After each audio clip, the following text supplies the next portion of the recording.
இன்னும் பின்னாடி போங்க.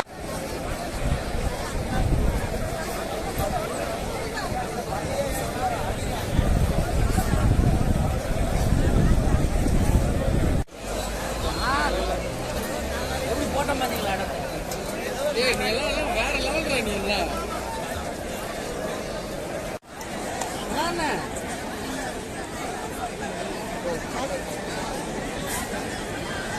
இந்த மாதிரி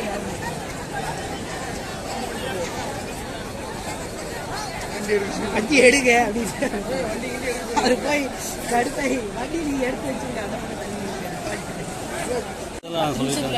ஆரம்பிச்சோன்னு வந்துடுறேன்னு சொல்லுங்க. அவர்கிட்ட சொல்லுங்க. மாநகராட்சி கொள்ளை போகுது. கோவை மாநகராட்சி கொள்ளை போகுது.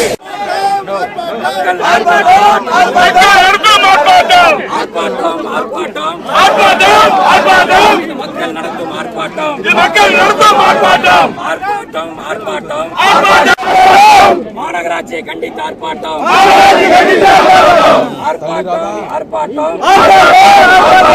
மாநகராட்சி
கோவை மாநகராட்சி நிர்வாகம் தமிழக அரசும் சேர்ந்து 100% சொத்து வரி உயர்வினை செய்து அந்த வரி உயர்வு காரணமாக கோவையில் இருக்கக்கூடிய பொதுமக்கள் அத்தனை பேரும் மிகப்பெரிய அளவில் பாதிக்கப்பட்டிருக்கிறார்கள். தொடர்ந்து ஓராண்டு காலமாக எங்களது கழக தலைவர், அன்பு தலைவர் தளபதி அவர்கள் தொடர்ந்து எதிர்ப்பினை தெரிவித்து வருகிறார்கள். அது மட்டுமல்ல, கோவையில் இருக்கக்கூடிய திராவிட முன்னேற்ற கழகம், எங்களது தோழமை கட்சியினர் அனைவருமே இதை எதிர்த்து கடுமையாக போராடி வருகிறோம். அதே மாதிரி பார்த்தீங்கன்னா, சூயஸ் என்ற வெளிநாட்டு நிறுவனத்திற்கு, பிரான்ஸ் நாட்டை சேர்ந்த நிறுவனத்திற்கு 26 ஆண்டு காலத்திற்கு கோவை மாநகராட்சி நிர்வாகம் ஒரு குடிநீர் விநியோக ஒப்பந்தத்தை வழங்கியிருக்கிறது. அந்த ஒப்பந்தத்தை உடனடியாக ரத்து செய்ய வேண்டும் என்று சொல்லி எங்களது கழக தலைவர், அன்பு தலைவர் தளபதி அவர்கள் இந்த ஒப்பந்தம் வெளியான உடனேயே கடுமையான கண்டனத்தை தெரிவித்தார்கள். அந்த சூயஸ் நிறுவனம் பொலிவியா நாட்டிலே, பல்வேறு உலக நாடுகளிலே விரட்டியடிக்கப்பட்ட, பல்வேறு விமர்சனங்களுக்கு உட்படுத்தப்பட்ட ஒரு நிறுவனமாகும். ஆகவே அந்த நிறுவனத்தை உடனடியாக, அந்த நிறுவனத்தோடு போட்ட ஒப்பந்தத்தை ரத்து செய்ய வேண்டும் என்று அறவழியிலே நாங்கள் போராடி வருகிறோம். இன்றைக்கு அறவழியிலே போராடுவதற்காக காவல்துறையிடத்தில் அனுமதி கேட்டிருந்தோம். அவர்கள் அறவழி போராட்டத்தை அனுமதிக்கவில்லை. ஆகவே தடையை மீறி நாங்கள் போராடி இருக்கின்றோம். கோவை மாநகராட்சி நிர்வாகமும் தமிழக அரசும் உடனடியாக அந்த வெளிநாட்டு நிறுவனத்தோடு போட்ட அந்த ஒப்பந்தத்தை, உடனடியாக சூயஸோடு போட்ட ஒப்பந்தத்தை ரத்து செய்ய வேண்டும்.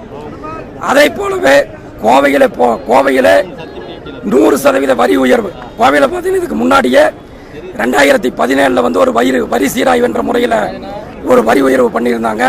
2008 பண்ணியிருக்கு. ஆகவே தொடர்ந்து கோவை மக்கள் பாதித்து வருகிறார்கள். ஆகவே உடனடியாக ரத்து செய்ய வேண்டும்.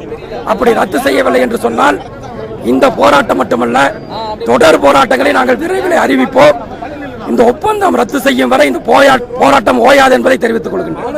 ஏற்கனவே மாநகராட்சியினுடைய ஆணையாளரை பல முறையில், இதற்கு முன்னாடி இருந்த மதிப்பிற்குரிய விஜய் கார்த்திகேயன் அவர்களையும் தற்போது இருக்கக்கூடிய ஆணையாளரையும் பல முறை நான் நேரிலே சந்தித்து, இருக்கக்கூடிய முன்னாள் மாமன்றத்தினுடைய நிர்வாகிகள், அதாவது மேயர் போன்றவர்கள், அதை போலவே மக்கள் பிரதிநிதிகள், எம்எல்ஏ, எம்பி, சட்டமன்ற உறுப்பினர், பாராளுமன்ற உறுப்பினர், இந்த நகரத்தில் இருக்கக்கூடிய பல துறைகளிலே சிறந்து விளங்கக்கூடியவர்கள், சமூக ஆர்வலர்கள் எல்லாத்தையும் கூட்டு வச்சு பேசி, நீங்கள் இந்த திட்டம் எப்படி பண்ணுறீங்க, இந்த திட்டத்தினுடைய சாரம்சம் என்ன, அதனுடைய வெளிப்படை தன்மை என்ன, சூயஸ் நிறுவனத்தோடு போட்ட ஒப்பந்தத்தை எங்களுக்கு தாருங்கள், அந்த நகலை தாருங்கள் என்று கேட்டோம்.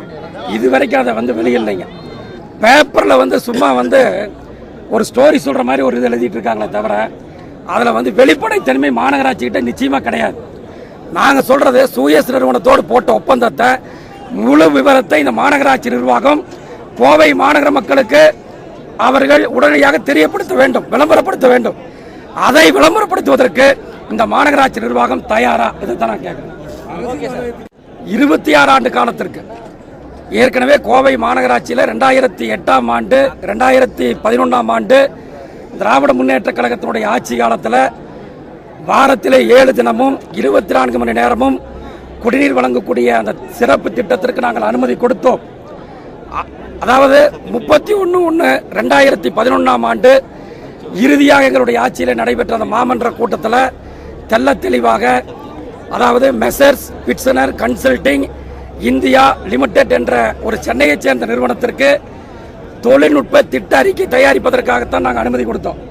ஆனால் இவங்க சூயஸ் கொடுத்திருக்கிறாங்க. நாங்கள் கேட்பதெல்லாம் உலகிலே பல விமர்சனங்களுக்கு உட்படுத்தப்பட்ட பொலிவியா நாட்டிலே கொச்சம்பாய் என்ற நகரிலே எங்களது அன்பு தலைவர் தளபதி அவர்கள் குறிப்பிட்டதை போல அந்த சூயஸ் நிறுவனம் குடிநீர் வழங்குவதிலே பல்வேறு முறைகேடுகளையும் பல்வேறு கட்டுப்பாடுகளையும் விதித்திருக்கிறது.